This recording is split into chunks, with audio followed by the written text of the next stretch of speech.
Hello students, welcome to smart Pathshala. চলে এসেছি আজকে আবার নতুন একটি ভিডিও নিয়ে। Class 9 English lesson 7 Tom loses a tooth, written by Mark Twain. আমরা আগের ভিডিওগুলোতে এই গল্পগুলো বাংলা অনুবাদগুলো পড়েছিলাম এবং এক্সারসাইজ 1 আর 2 করেছিলাম। আজকে চলে এসেছি আবার নতুন একটা ভিডিও নিয়ে, যেখানে আমরা আজকে এক্সারসাইজ 3টাও আগের দিন করেছিলাম। আমরা এক্সারসাইজ 4 করব এবং 5 এবং 6 করব। এক্সারসাইজ 4, 5 এবং 6 এগুলো আমরা করব, যেখানে আমরা গ্রামার এবং রাইটিং স্কিল করব। তাহলে চলো সময় নষ্ট না করে ভিডিওটা শুরু করি। কী বলছে দেখিনি আগে। গ্রামার ইন ইউজ মানে গ্রামার যেগুলো ব্যবহার করা হয়। Read the following sets of sentences. Set 1, Tom is dyeing মানে টম মারা যাচ্ছে। টম গ্রোনড লাউডার মানে টম আরও জোরে জোরে কাতরাচ্ছে। এটা সেট 1। সেট 2 কী বলছে? ইজ টম ডাইং মানে টম কি মারা যাচ্ছে? কোশ্চেন মার্ক আছে এখানে, প্রশ্ন মার্ক আছে এখানে। B, did Tom groan louder? Question mark আছে এখানে। মানে দুখানা সেম সেন্টেন্সকে একটা ফুল স্টপ দেওয়া আছে এবং ওই সেন্টেন্সটাকে কোশ্চেন মার্কে কনভার্ট করা হয়েছে এখানে। এবার কী বলছে দেখিনি এখানে। In set 1 both the sentence are assertive sentence মানে এই সেট 1-এ যে দুটো সেন্টেন্স আছে সেটা হচ্ছে অ্যাসার্টিভ সেন্টেন্স বা বর্ণনামূলক বাক্য, যেখানে কোনো কিছু বর্ণনা করা হয়। Next, in set 2 both the sentences are interrogative sentence এবং এই যে সেট 2-এ যেখানে প্রশ্নবাচক বা প্রশ্নবোধক বাক্য রয়েছে। Assertive sentences are transformed into interrogative sentences by placing the auxiliary verb before the subject and the main verb immediately after the subject. মানে এই যে তোমার অ্যাসার্টিভ সেন্টেন্স বা বর্ণনামূলক বাক্য আছে, এটাকে প্রশ্নবাচক বাক্যে পরিণত করতে গেলে অক্সিলারি ভার্ব যেমন ইজ, ডিড ইত্যাদি সাবজেক্টের আগে বসাতে হয়। মানে এই সাবজেক্টটা আগে বসালেই এই অ্যাসার্টিভ সেন্টেন্সটাকে ইন্টারোগেটিভ সেন্টেন্সে ট্রান্সফার করা যায় বা পরিবর্তন করা যায়। ঠিক আছে, এখানে কী বলছে আবার দেখে নিই। নেক্সট পেজে কী বলছে? Assertive sentences that do not have an auxiliary verb are transformed into interrogative sentence by providing an auxiliary according to the sense of the sentence. মানে অ্যাসার্টিভ সেন্টেন্স বা বর্ণনামূলক বাক্য যেখানে অক্সিলারি ভার্ব থাকে না, সেখানে অক্সিলারি ভার্বকে ঢুকিয়ে বা অক্সিলারি ভার্বের সাথে তার সাথে অক্সিলারি ভার্ব অ্যাড করে সাবজেক্টের পরে বসিয়ে এটাকে অ্যাসার্টিভ সেন্টেন্সকে ইন্টারোগেটিভ সেন্টেন্সে পরিণত করা যায়। Now read the following sets of the sentences. Set 3 কী বলছে? Tom, what a shock you gave me মানে টম তুমি আমাকে কি ভয়ই না দেখিয়েছো, ঠিক আছে, বা তুমি আমাকে কি আতঙ্কই বা করিয়েছো, তুমি আমাকে কি ভীষণ ধাক্কা দিয়েছো, এরকম একটা ব্যাপার। শক তোমায় ধাক্কা দেওয়া।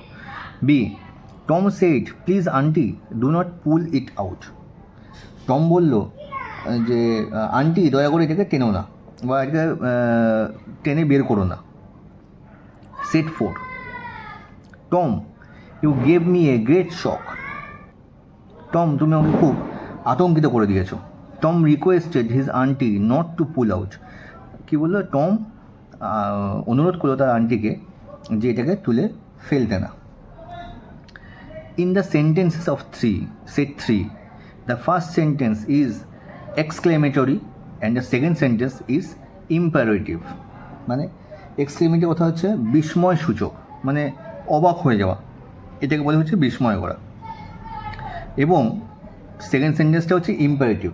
ইম্পারেটিভ কথা হচ্ছে আদেশ বা অনুরোধ। দেখো এখানে লেখা আছে ওই প্লিজ প্লিজ, যেহেতু করা হচ্ছে এটা মানে অনুরোধ করা, দয়া করে, তো সেখানে থেকে imperative sentence. In set 4 both the sentence are assertive, কিন্তু এই 4 নম্বর সেটে যে দুটো সেন্টেন্সই আছে সেটা কিন্তু অ্যাসার্টিভ বা বর্ণনামূলক বাক্য। ঠিক আছে। Exclamatory sentences are transformed into assertive sentences by decreasing the emotional content. মানে এক্সক্লেমেটরি বা বিস্ময়সূচক যে সেন্টেন্স বাক্যগুলো আছে সেগুলোকে ট্রান্সফার করা যায় বা আনা যায় অ্যাসার্টিভ সেন্টেন্সে, মানে বর্ণনামূলক সেন্টেন্সে আনা যায়। কি করা হয়? ডিক্রিজ মানে বাদ দেওয়া, ইমোশনস মানে কি মানুষের আবেগকে কমিয়ে, হ্যাঁ, এবং removing the exclamatory mark. Exclamatory মানে হচ্ছে এই বিস্ময়সূচক যে ইয়েটা আছে আর কি, বিস্ময়সূচক যে চিহ্নটা আছে, এই যে বিস্ময়সূচক চিহ্নটা, এই চিহ্নটাকে মানে সরিয়ে দিয়ে ফুল স্টপ নিয়ে এসে আমরা কিন্তু এটাকে অ্যাসার্টিভ সেন্টেন্স বা বর্ণনামূলক সেন্টেন্সে পরিণত করতে পারি। Set 5, he wished that he was sick. B, Tom you will not die. মানে প্রথমে কী বলছে, সে চেয়েছিল যে সে অসুস্থ ছিল, বা সে অসুস্থ হোক, এরকম একটা ব্যাপার, সে অসুস্থ হোক। আর Tom, you will not die, Tom তুমি মরবে না। সেট 6 কী বলছে? He wished that he was not well. সে আশা করেছিল যে সে যাতে ভালো না থাকে। ঠিক আছে। Tom, you will remain alive, Tom তুমি বেঁচে থাকবে। দেখো একই কথা কিন্তু দুরকম ঘুরিয়ে। কি বলছে? In set 5 the first sentence is an affirmative sentence. Affirmative sentence কথা হচ্ছে সাধারণ কথা। ঠিক আছে। And the second sentence is the negative sentence. এবং সেকেন্ড যে সেন্টেন্সটা আছে আর কি, সেই সেকেন্ড সেন্টেন্সটা হচ্ছে নেগেটিভ সেন্টেন্স, মানে নেতিবাচক বাক্য। নেক্সট কি বলছে? In set 6 the first sentence is negative and the second sentence is an affirmative sentence. তাহলে এবং ওই তোমার সেট 6-এ দেখো দেওয়া আছে he wish that he was not well, এই নট ইউজ করা হয়েছে। ঠিক আছে। এখানে দেখো নট ইউজ করা হয়েছে, তাহলে নট যেখানে ইউজ করা হয় সেটা হচ্ছে নেগেটিভ সেন্টেন্স। আর Tom you will remain alive, এটা হচ্ছে একটা কি অ্যাফার্মেটিভ বা সাধারণ বাক্য। ঠিক আছে, সাধারণ বাক্য। অ্যাফার্মেটিভ সেন্টেন্স আর ট্রান্সফর্ম ইন্টু নেগেটিভ সেন্টেন্সেস। মানে এই অ্যাফার্মেটিভ বা সাধারণ বা যে বাক্যগুলো আছে সেটাকে নেতিবাচক বাক্যে, নেগেটিভ সেন্টেন্সে পরিণত করা যায় উইথ সার্টেন মডিফিকেশনস, কিছু পরিবর্তন করে। লাইক ইউজিং ওয়ার্ডস, কিছু ওয়ার্ড ইউজ করতে হবে, যেমন আমাদেরকে not, no, never etcetera, without affecting any change in meaning. মানে আমরা যদি এগুলো ইউজ করে এবং মূল বাক্যের যাতে কোনো রকম কোনো মিনিং বা অর্থ চেঞ্জ না করে আমরা এগুলোকে ইউজ করে কিন্তু একটা সাধারণ বাক্যকে আমরা নেতিবাচক বাক্যে পরিণত করতে পারি। Negative sentences are transform into affirmative sentences with certain modification by removing words as not, no, never, etc. without affecting any changes in meaning. তাহলে কী বলছে? নেগেটিভ সেন্টেন্স যেগুলো আছে, নেতিবাচক যে বাক্যগুলো আছে, ওগুলোকে আমরা আবার অ্যাফার্মেটিভ সেন্টেন্স বা সাধারণ বাক্যে পরিণত করতে পারি বা ট্রান্সফার করতে পারি। কি করে? না, এই যে নট, নো, নেভার এগুলো যারা আছে এগুলোকে আমাদেরকে রিমুভ করাতে হবে, সরিয়ে দিতে হবে, এবং কী করতে হবে? Without effect any changes in meaning, এবং বাক্যের যে অর্থ, সেই অর্থে যাতে কোনো রকম চেঞ্জ না হয়, চেঞ্জ না করে আমরা এটাকে নেগেটিভ থেকে অ্যাফার্মেটিভ সেন্টেন্সে পরিণত করতে পারি। ঠিক আছে। তাহলে এটা হচ্ছে আমাদের এতক্ষণ ধরে বোঝানো হয়েছিল কীভাবে কতগুলো সেন্টেন্স আছে সেসব assertive sentence, interrogative sentence, exclamatory sentence, imperative sentence, affirmative sentence, negative sentence. ঠিক আছে। এত রকমের যে সেন্টেন্স হয় এই সম্বন্ধে আমরা কী করে এটাকে করতে পারি সেটাকে সম্বন্ধে আমাদের বোঝালো বা বলা হয়েছে। আমি সেটাকে তোমাদের লাইন বাই লাইন বাংলায় করে অনুবাদ করে বুঝিয়ে দিয়েছি। ঠিক আছে। আশা করি তোমরা সবাই বুঝতে পেরেছো। এবার চলো তাহলে আমরা শুরু করি। এক্সারসাইজ 4 কী বলছে? ডু অ্যাজ ডাইরেক্টেড, মানে যা বলেছে আমাদের সেভাবে কাজ করতে হবে। ঠিক আছে, তাই শুরু করি। চলো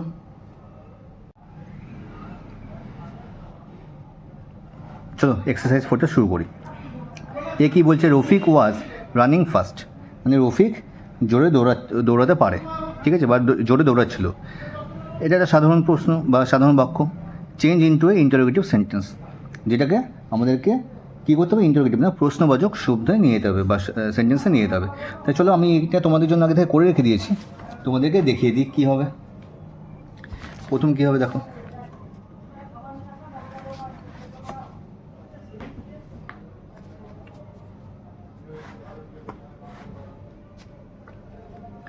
তা উত্তর কী হবে দেখো দিয়েছি।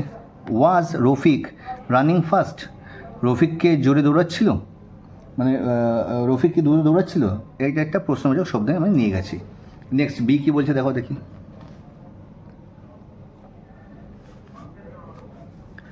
The boy would never forget the exciting incident, মানে বালকটা কখনোই ভুলবে না এক্সাইটেড মানে হচ্ছে খুব একটা আনন্দ কথাবার্তা বা এরকম একটা আনন্দের ঘটনা, সে কোনো ভুলবে না। এটা কী আছে, এটা নেগেটিভ, নেভার দেওয়া আছে, নেগেটিভ সেন্টেন্স আছে। কী করতে হবে, চেঞ্জ ইন্টু অ্যান অ্যাফার্মেটিভ, এটা সাধারণ বাক্যটাকে নিয়ে যেতে হবে, নেগেটিভ মানে এই নেভারটাকে আমাদেরকে তুলতে হবে। তো কী করেছে এখানে দেখো, এখানে আমি করে দিয়েছি বিয়েরটা। কী বলছে, the boy would always remember, মানে বালকটা সবসময় মনে রাখবে দ্য এক্সাইটিং ইনসিডেন্ট, মানে খুব সেই ঘটনাটা যে খুব সে ছেলেটা সবসময় মনে রাখবে, ঠিক আছে। এবার সি কী বলছে দেখি। We had a wonderful time last evening, আমাদের একটা খুব মানে ভালো সময় আমরা কাটিয়েছি কবে, লাস্ট ইভিনিং, গত বা শেষ যে বিকেলটা ছিল সেটা আমরা খুব সুন্দরভাবে কাটিয়েছি। Change into an exclamatory sentence, এটাকে আমাদের কী করতে হবে, বিস্ময়সূচক, একটা বিস্ময়সূচক চিহ্ন আনতে হবে এবং কী করতে হবে, আমাদেরকে এটা সেন্টেন্সের মিনিংটা চেঞ্জ না করে আমাদেরকে এটা চেঞ্জ করতে হবে। তো এটা কী করেছি আমি দেখো, সিএটটা লিখেছি দেখো। What a wonderful time we had last evening, ঠিক আছে, what a wonderful time we had last evening.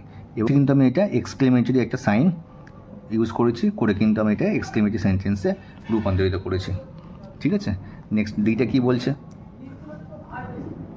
He loves to play football, say football খেলতে ভালোবাসে। চেঞ্জ করতে হবে কিসে, চেঞ্জ ইন্টু ইন্টারোগেটিভ সেন্টেন্স, মানে প্রশ্নবাচক শব্দে আবার আমাদেরকে এটা নিয়ে যেতে হবে, ঠিক আছে।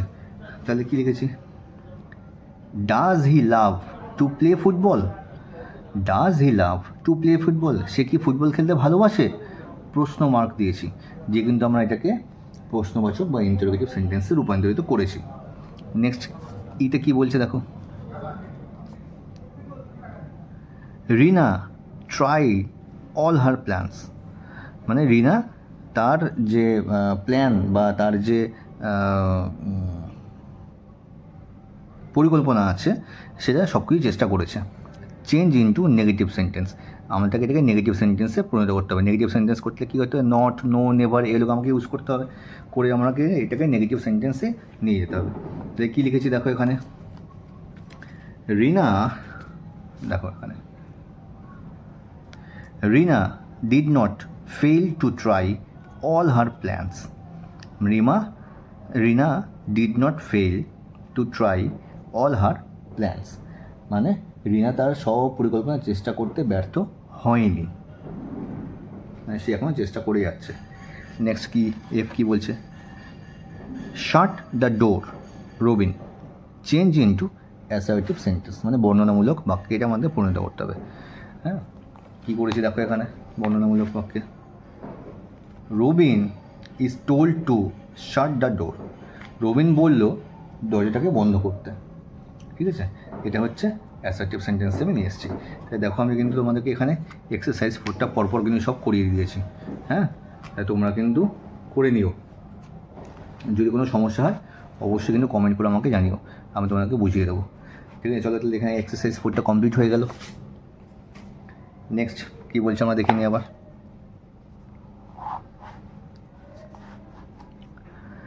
Read the following sentences set 7, ঠিক আছে, মানে আবার আমাদেরকে এই গল্প মানে ও সেন্টেন্সগুলোকে পড়তে বলছে। দেখিনি কী আছে সেন্টেন্সগুলোতে, এ সার্টেন এলমেন্ট কুড লে up a patient on bed for 3 days, মানে একটা নির্দিষ্ট অসুখ একজন রোগীকে 3 দিনের মতো বা 3 দিনের জন্য শয্যাগারী করতে পারে। This year in the month of June the monsoon has set in, মানে এবছর জুন মাসে বর্ষা শুরু হয়েছে।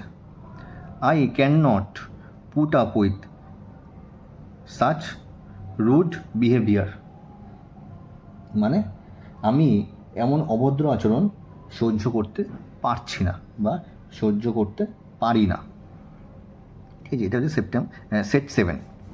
নেক্সট কী বলছে সেট 8-এ কী বলছে দেখি।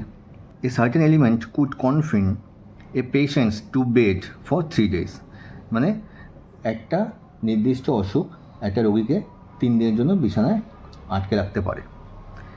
This year in the month of June the monsoon has begin, এবছর জুন মাসে বর্ষা শুরু হয়েছে। I can not tolerate such rude behaviour, আমি এরকম খারাপ আচরণ বা ব্যবহার সহ্য করতে পারি না। দেখো এখানে লে up, set in, put up with এগুলোতে দাগ দেওয়া আছে। আবার সিমিলারলি এখানে কনফিন, বিগেন, টলারেট এগুলোতে দাগ দেওয়া আছে। তার মানে কী বলতে চাইছি একটু আমরা বুঝিনি এগুলোতে কী বলছে। এখানে দেখো এই পেজে লেখা আছে, আমরা বই নিই এটা। In set 7, the underlined verbs of each sentences combined with preposition or adverbs, or in some cases both. Such combinations are called phrasal verb. ঠিক আছে, মানে এই যে 7 নম্বর যে সেট আছে, 7 নম্বর এবং 8 নম্বর সেটে, এখানে 8 নম্বর না 7 নম্বর সেটে 7 নম্বর সেটের যে ওয়ার্ডগুলো যেগুলো আন্ডারলাইন করা আছে, যেগুলো আমাকে বললাম এইমাত্র যে দেখো লেখা আছে লে up, set in, put up with, এই যে দাগ দেওয়া আছে এগুলো কি, এগুলো একটা combine with preposition or adverb, মানে ভার্বের সাথে এগুলোর সাথে প্রিপোজিশন অথবা অ্যাডভার্ব যুক্ত করা আছে। তাহলে এই যে ভার্বগুলো আছে লে আপ, লে একটা ভার্ব, এর সাথে কি প্রিপোজিশন যুক্ত করা আছে অথবা অ্যাডভার্ব যুক্ত করা আছে, অথবা দুটোই কোনো কোনো ক্ষেত্রে দুটোই যোগ করা আছে, প্রিপোজিশন যোগ করা আছে, অ্যাডভার্বও যোগ করা আছে। যোগ করে যে নতুন যে একটা ওয়ার্ড তৈরি হয় সেটাকে বলে ফ্রেজাল ভার্ব, বা আমরা বাংলা যাকে বলি বাগধারা। ঠিক, in shed 8 we see that the underline verbs substitute the phrasal verb mention in shed 7। তাহলে এবং ওই আমরা যে সেট নাম্বার 8-এ যেগুলো পড়েছি আর কি, কনফিন, বিগ্যান, টলারেট, এগুলোকে এই যে আন্ডারলাইন দেওয়া আছে আর কি, এগুলোর পরিবর্তে মানে সেট 7-এ যে দেওয়া আছে আর কি তার পরিবর্তে এগুলোকে ইউজ করা হয়েছে, বা এগুলোর পরিবর্তে এগুলোকে ইউজ করা হয়েছে।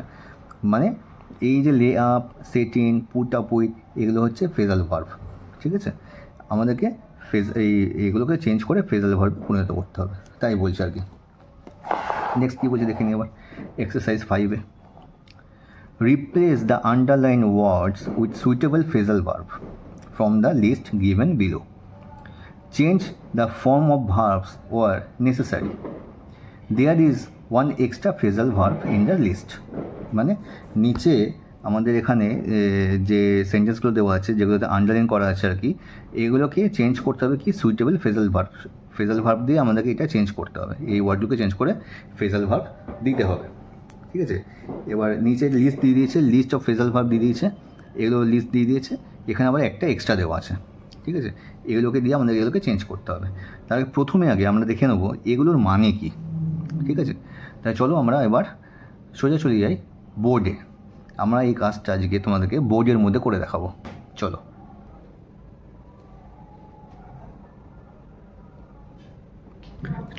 তাহলে আমরা এখানে প্রথমে আগে যেগুলো লিস্ট অফ ফ্রেজাল ভার্ব দেওয়া আছে বইতে, look into, make out, look for, come round, give in, call up, এগুলো লিখে নিয়েছি। এবার আগে আমরা এগুলো মানে বুঝে নিই। প্রথমে লিখে নিই লুক ইনটু। লুক ইনটু কথা অর্থ হচ্ছে তদন্ত করা, কোনো কিছুর তদন্ত করা, লুক ইনটু কথা অর্থ। মেক আউট কথা অর্থ হচ্ছে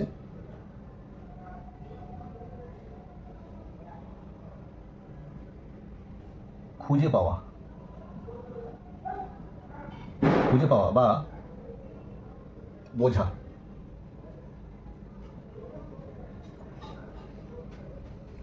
নেক্সট কি আছে লুক ফর কথা অর্থ হচ্ছে সন্ধান করা। নেক্সট আছে কাম রাউন্ড কাম রাউন্ড করছে অল্প সময়ের জন্য ঘুরে আসা,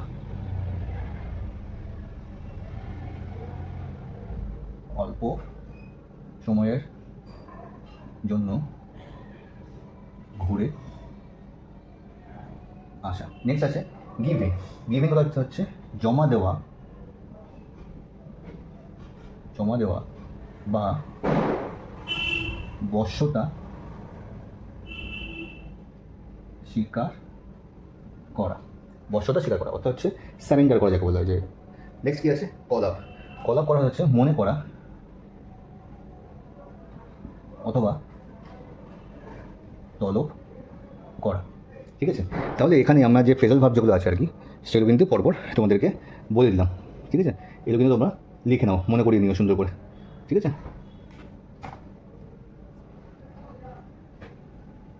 সরি একটু বেঁকে গেল।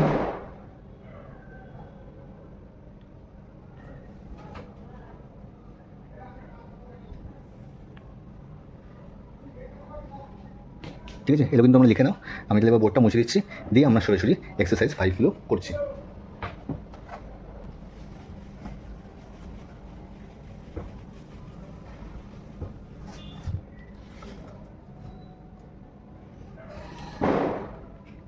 আচ্ছা, এবার বলি তোমাদেরকে ফ্রেজাল ভার্ব।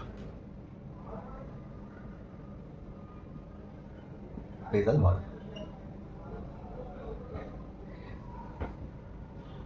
আচ্ছা এই ফ্রেজাল ভার্ব করার একটা ট্রিক্স তোমাদেরকে যে বলে দিই। কী ট্রিক্স আছে? ভার্বের সাথে কী যোগ করতে হবে? প্রিপোজিশন। ভার্বের সাথে প্রিপোজিশন যুক্ত করতে হবে, অথবা অ্যাডভার্ব যুক্ত করতে হবে, অথবা কখনো এই দুটোই, বোথ। কিছু কিছু ক্ষেত্রে দুটোই যোগ করতে হয়। তাহলে ফ্রেজাল ভার্বের নিয়ম হচ্ছে ভার্বের সাথে প্রিপোজিশন অথবা অ্যাডভার্বকে যুক্ত করা, অথবা কিছু কিছু ক্ষেত্রে দুখানাকেই যুক্ত করে আমরা একটা ফ্রেজাল ভার্ব তৈরি করতে পারি। ঠিক আছে, তো এবার নেক্সট চলো আমরা এক্সারসাইজ 5-এ চলে যাই।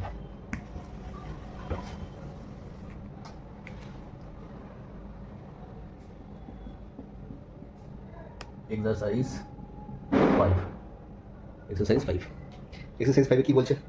The enemy surrendered without a fight. মানে যে এনিমি আছে, যে শত্রু আছে, সারেন্ডার করলো উইদাউট ফাইট, মানে কোনো যুদ্ধ না করে, কোনো লড়াই না করে। এটাকে স্যারান্ডেড কথার মধ্যে কিন্তু দাগ দেওয়া আছে। আমাদেরকে এই স্যারান্ডেড কথাটাকে চেঞ্জ করে আমাদেরকে ফ্রেজাল ভার্ব যুক্ত করতে হবে। তাই স্যারান্ডেড কথা অর্থ বা বশ্যতা স্বীকার করা আমরা এইমাত্র পড়লাম, দেখো গিভিং মানে জমা দেওয়া বা বশ্যতা স্বীকার করা। তাই এখানে লিখতে হবে দ্য এনিমি গেভ, হ্যাঁ গেভিং, গেভিং উইথআউট এ ফাইট। ঠিক আছে, তাহলে the enemy gave in without a fight, এটা হচ্ছে এ। এখানে গেভিংটা হচ্ছে ফ্রেজাল ভার্ব, আমরা ওই স্যারান্ডেড কথাকে চেঞ্জ করে গেভিং ইউজ করেছি। নেক্সট বি কি বলছে? The child recovered in a month, মানে শিশুরা 1 মাসের মধ্যে সুস্থ হয়ে গেছে বা ঠিক হয়ে গেছে। ঠিক আছে, এখানে কী হবে? আমরা দেখো অল্প তোমার হচ্ছে কাম রাউন্ড, অল্প সময়ের জন্য ঘুরে আসা বা কিছু, এটা লিখেছিলাম না, মানে কিছুক্ষণের মধ্যে আবার ফিরে আসা, ওরকমই এখানে কিন্তু রিকভারটাকে কাম রাউন্ড দিয়ে আমরা চেঞ্জ করবো। তাহলে কী করবো এখানে? দ্য চাইল্ড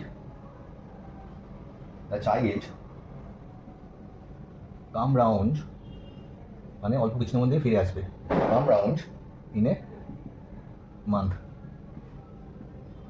ঠিক আছে, নেক্সট কী বলছে? C the police investigate the case. Police তদন্ত করছে কেসটার মধ্যে। তাহলে আমরা খোঁজো, দেখো লেখা আছে ওখানে লুক ইনটু, মানে তদন্ত করা।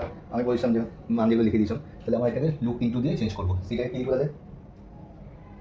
The police, POLICE, the police,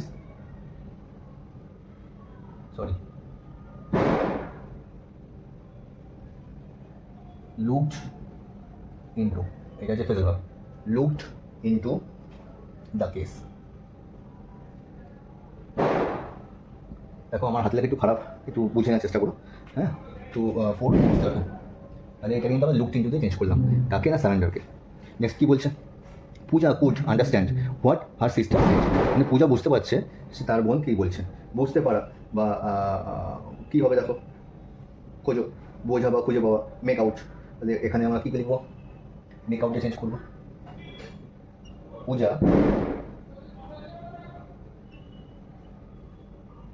Puja sorry Puja could make out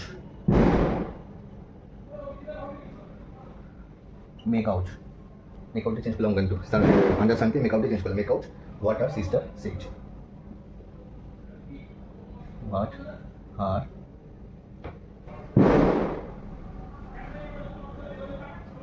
what her sister said ঠিক আছে তাহলে আমরা ডিএডটা করে ফেললাম তো তোমরা লিখে ফেলো কিন্তু করে লাস্ট কি আছে ই আমি কিন্তু এটা যেটা আছে আমি এটা কিন্তু মুছে দিলাম হ্যাঁ এটা মুছে দিয়ে আমি এখানে তোমার জন্য ইটা করে দিচ্ছি জায়গায় প্রবলেম আছে তার জন্য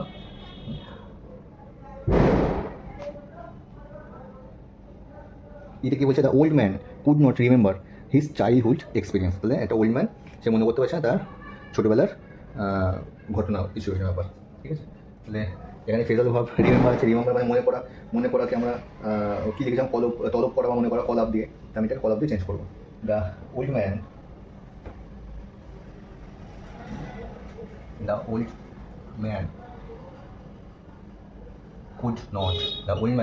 কুড নট কী হবে এবার কলাপ ঠিক আছে কলাপ হিজ চাইল্ডহুড এক্সপিরিয়েন্স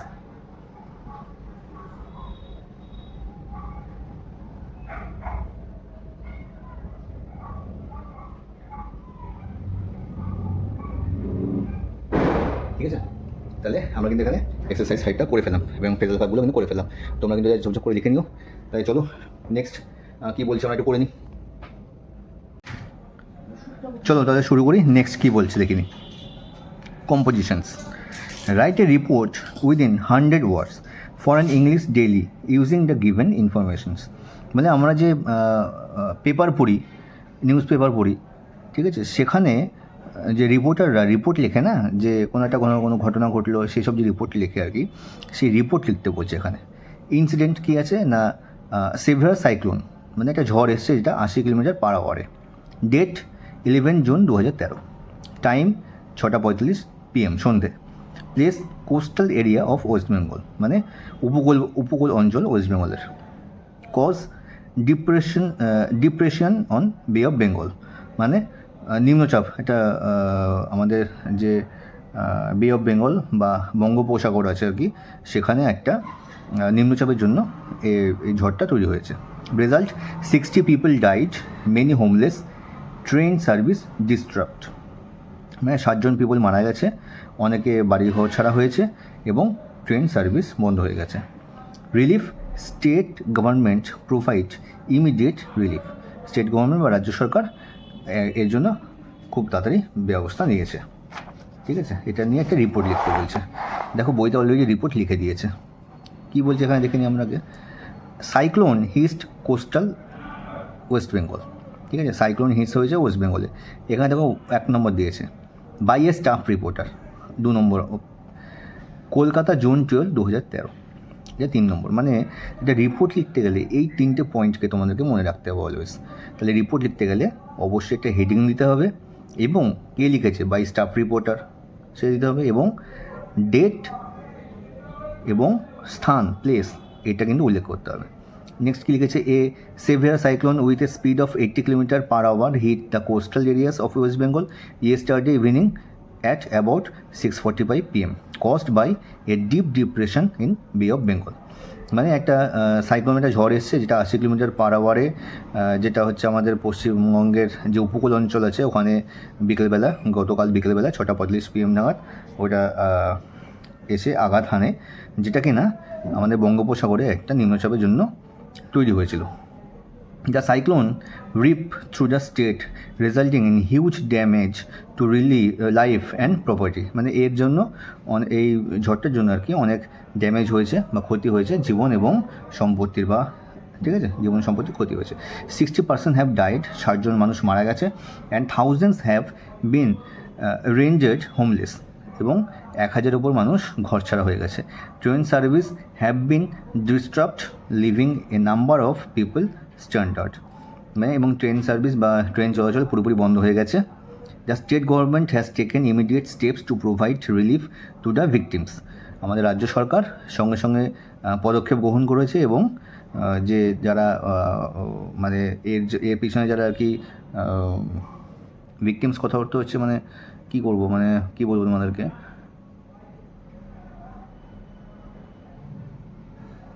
যাদের ক্ষতি হয়েছে আর কি, যেসব মানুষের যে ক্ষতি হয়েছে তাদের জন্য রিলিফ বা ত্রাণ পাঠানো হয়েছে।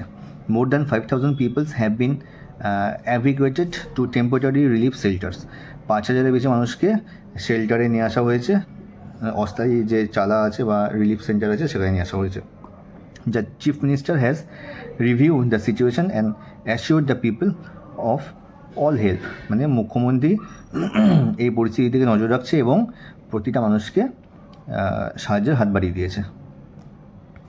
Note that the writing A news paper report that following points must keep in mind. ঠিক আছে, মানে এই যে নিউজ পেপার রিপোর্ট করতে গেলে 3টে পয়েন্ট, যেটা আমি তোমাদের বললাম 1, 2, 3, 3টে পয়েন্টকে তোমাদেরকে মনে রাখতে হবে, সেটাই বলছে এখানে। There must be a heading, এখানে অবশ্যই একটা হেডিং থাকতে হবে। রাইট বাই স্টাফ রিপোর্টার, দেখো এই যে বাই স্টাফ রিপোর্টার, এটা লিখতে হবে অবশ্যই। কোথায় লেখা যাবে? Right at the top right hand corner, মানে ডান দিকের উপরের দিকে, অথবা below heading or the right hand corner below the report, অথবা রিপোর্টের শেষে এখানেও লেখা যায় by staff reporter. Place and date must mention, place এবং ডেট অবশ্যই উল্লেখ করতে হবে। ঠিক আছে, আর কি বলছে, newspaper reporting past and present form of verbs are generally use. মানে এই রিপোর্ট করতে গেলে প্রেজেন্ট এবং বর্তমান এবং অতীত দুটো ভার্বই তুমি ইউজ করতে পারবে। According to the sense of sentence the use of voice and tense may vary. মানে সেন্টেন্সের প্রয়োজনে বা বাক্যের প্রয়োজনে তুমি তোমার মতো ইচ্ছা মতো টেন্সগুলোকে বা পাস্ট টেন্স ইউজ করবে না প্রেজেন্ট টেন্স ইউজ করবে, সেটা তুমি তোমার প্রয়োজন মতো ব্যবহার করতে পারো। ঠিক আছে, নেক্সট কী বলছে দেখি, এক্সারসাইজ 6 কী বলছে, write a news paper report on a road accident within 100 words, use the following hints. মানে একটা নিউজ পেপার রিপোর্ট তোমাদের লিখতে বলছে 100খানা ওয়ার্ডের মধ্যে, কী বিষয় না একটা রোড অ্যাক্সিডেন্ট হয়েছে সেই বিষয়। কী কী হিন্টস দিয়েছে এখানে দেখো, ব্রেক ফেলিয়ার অফ বাস, বাসে ব্রেক ফেল হয়ে গেছে। কুলড উইথ এ ট্রাক, মানে ট্রাকের সাথে একটা সংঘর্ষ হয়েছে। 5 injured including a child and a woman, 5 জন আহত হয়েছে, মহিলা সহ বাচ্চা। ইনজুর্ড সেন্ট টু হসপিটাল, যারা আঘাত পেয়েছে তাদেরকে হসপিটালে পাঠানো হয়েছে। রিলিজ উইথ ফার্স্ট এইড, তাদেরকে ফার্স্ট এইড বা প্রাথমিক চিকিৎসা করা হয়েছে। ট্রাফিক ডিস্টার্বড, মানে যান চলাচল কিছুটা ব্যাহত হয়েছে আর কি, ব্যাঘাত ঘটেছে তার মধ্যে। পুলিশ ইন্টারভেন্ট, মানে পুলিশ এসেছে। নর্মালসি রিস্টোর্ড, মানে আবার সব কিছু নর্মাল হয়েছে। এই বিষয়ে তোমাদেরকে একটা রিপোর্ট লিখতে বলছে। তো আমি অলরেডি রিপোর্টটা লিখে রেখে দিয়েছি তোমাদের সুবিধার জন্য, তো দেখিয়ে দিই কী লিখেছি। দেখো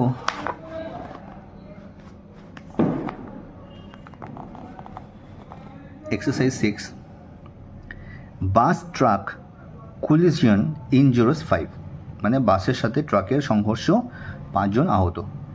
বাই স্টাফ রিপোর্টার, ঠিক আছে, এটা হচ্ছে 1 নম্বর পয়েন্ট, এটা হচ্ছে 2 নম্বর পয়েন্ট। নেক্সট লিখেছি কৃষ্ণনগর মে 5, 2026, কৃষ্ণনগর মে মাসের 5 তারিখ 2026। ঠিক আছে, এটা হচ্ছে 3 নম্বর পয়েন্ট। এই 3টে পয়েন্ট কিন্তু আমাদেরকে অবশ্যই মেনশন করতে হবে এবং সবসময় আমাদেরকে এটা মেনটেন করে তবে রিপোর্ট লিখতে হবে। নেক্সট কী বলছি দেখি, a bus collided with a truck near Krishnanagar highway yesterday due to brake failure. একটা কথা তোমাদেরকে মনে রাখবে তোমরা, এই যে নিউজ পেপার রিপোর্ট করবে আর কি, যেদিনের ঘটনা, যদি বলে 4 তারিখে অ্যাক্সিডেন্ট হয়েছে তাহলে রিপোর্টটা হবে 5 তারিখের। ঠিক আছে, 5 তারিখ তুমি রিপোর্ট করছো, মানে পরের দিন রিপোর্ট করছো, আগের দিনে হলো না। কারণ আমরা যে পেপার পড়ি, পেপারটা কিন্তু আমরা যে আজকে সকালে যখন আমাদের কাছে এসে পৌঁছয়, সেটা কিন্তু আমরা পড়ি গতকালে যা ঘটনা ঘটেছে সেগুলো কিন্তু আজকের পেপারে আমরা পড়ি। তাহলে এটা গতকাল ঘটেছে অ্যাক্সিডেন্টটা, সেটা কিন্তু আমি আজকে রিপোর্ট করছি, আজকে নিউজ পেপারে দিচ্ছি। সেই জন্য কিন্তু আমরা এখানে ইউজ করছি ইয়েস্টারডে। ঠিক আছে, মানে একটা বাস এবং ট্রাকের একটা সংঘর্ষ ঘটেছে কৃষ্ণনগর হাইওয়ের কাছে, due to brake failure, due to মানে ব্রেক ফেলিয়ার জন্য। 5 persons including a child and women were injured, 5 জন মানুষ, একটা মহিলা এবং পুরুষ বাচ্চা সহ 5 জন মানুষ আহত হয়েছে। Local people rush to the spot. Local people বা লোকাল সাধারণ স্থানীয় যে মানুষ আছে তারা ছুটে গেছে সেই স্পটে, সেই জায়গায়, অ্যান্ড রেস্কিউ দ্য ভিকটিমস, এবং যারা ওখানে আঘাতপ্রাপ্ত হয়েছে তাদেরকে গিয়ে উদ্ধার করেছে। The injured were sent to the hospitals, তাদেরকে ওই ইনজুর্ড যারা ছিল আর কি, আঘাতপ্রাপ্ত যারা হয়েছে তাদেরকে হসপিটালে পাঠানো হয়েছে। আফটার রিসিভিং ফার্স্ট এড, তাদেরকে ফার্স্ট এড মানে প্রাথমিক চিকিৎসা করার পর তাদেরকে হাসপাতালে পাঠানো হয়েছে। Traffic was disturbed for nearly an hour. Traffic মানে একটা সাধারণ কথা, একটা অ্যাক্সিডেন্ট হলে রাস্তাঘাটে একটু ট্রাফিক জ্যাম হয়ে যায় আর কি, প্রায় 1 ঘন্টা মতো ট্রাফিকের একটু সমস্যা হয়েছিল। Police soon reach the spot and control the situation. Police খুব তাড়াতাড়ি সেই স্পটে বা সেই জায়গায় চলে আসে এবং পুরো সিচুয়েশন বা পুরো পরিস্থিতিটাকে সামাল দেয়। Normalcy was restored after the damage vehicles were remove. ওই যে যে নষ্ট হয়েছে যে গাড়িটা আর কি, সেই গাড়িটাকে ওখান থেকে সরানোর পর সব কিছু আস্তে আস্তে ধীরে ধীরে নর্মাল হয়ে গেছে। ঠিক আছে, তাহলে দেখো আমি কিন্তু তোমাদের রিপোর্টটা লিখে দিয়েছি, এটা 100খানা ওয়ার্ডের মধ্যে। তোমরা কিন্তু এটা ভালোভাবে লিখে নাও এবং মুখস্থ করে নিও পারলে, এবং শিখে নিও কীভাবে লিখতে হয়। মেন হচ্ছে শিখে নেওয়াটা। ঠিক আছে, তাহলে এই রিপোর্টের মাধ্যমে কিন্তু আমি বা আমরা আমাদের এই যে লেসন যেটা আছে আর কি,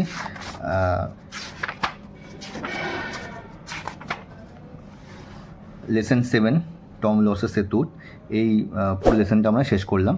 ঠিক আছে, নেক্সট আমরা পরের চ্যাপ্টার অর্থাৎ লেসন 8 এটা আমরা কিন্তু পড়বো। তাহলে তোমরা যদি মনে করো যে তোমাদের এই ভিডিও থেকে কিছু উপকার হচ্ছে, তোমরা যদি শিখতে পারছো, তাহলে অবশ্যই চ্যানেলটিকে সাবস্ক্রাইব করো এবং ভিডিওটাকে লাইক করো, যাতে পরবর্তী ভিডিওটা আবার তোমরা দেখতে পারো। তাহলে দেখা হচ্ছে নেক্সট ভিডিওতে।